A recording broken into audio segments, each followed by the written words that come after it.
There's so much going on this week. Folks getting fired that already quit, inauguration, canceling folks, tons of stuff. Lots of people getting pardoned. Let's talk about it. It seemed like you guys liked it last week, so I'm doing it again this week. Listen, I obviously, like everyone in the world, heard about Snoop Dogg and Nelly performing at the inauguration. I also remember Chrisette Michelle performing, and I know that the entire community was kind of like, what's going on?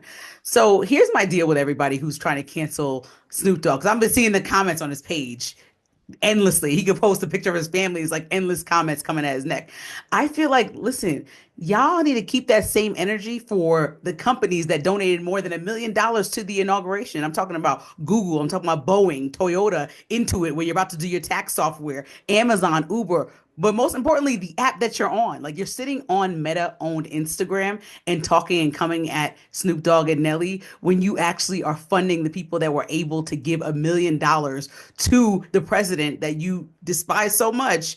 And you're okay with that. So you're funding these people and continuing to allow them to thrive. So that's why I'm saying you're picking the wrong person by canceling Snoop Dogg and Nelly. Now, mind you, Snoop Dogg is a little different than Nelly. Snoop Dogg went a little ham in 2017. Everybody saw the clip that went around. So ain't nobody gonna perform for Donald Trump, huh?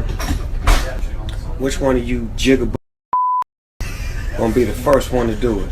I'm waiting. I'm gonna roast the like one of you. That's a little crazy because I appreciate like standing on business. If you say something and you mean it with your chest, to say that and see it through. So, that's why I understand. But also, why y'all don't have any smoke for Mike Tyson? He was also at the inauguration, specifically the bigger companies. Like if y'all go shop at some of these places that have cut their DEI programs or supported the inauguration in full with these $1 million donations and more, TikTok owners that are visiting the inauguration, you guys are still on all these platforms and have more smoke for artists and entertainers than you do business owners, businesses that you support. I also want everybody to go back, everyone who canceled Chrisette Michelle, and remember that as much as that woman performed years ago at Trump's first inauguration, she's had multiple issues. Like I think she lost an album deal. She went on Breakfast Club and said that she was suicidal for a point and really depressed because of some of the backlash. So I know sometimes people bring things on themselves, but that's not really the way that you're supposed to treat people in your community if you feel a certain way about them. Have a dialogue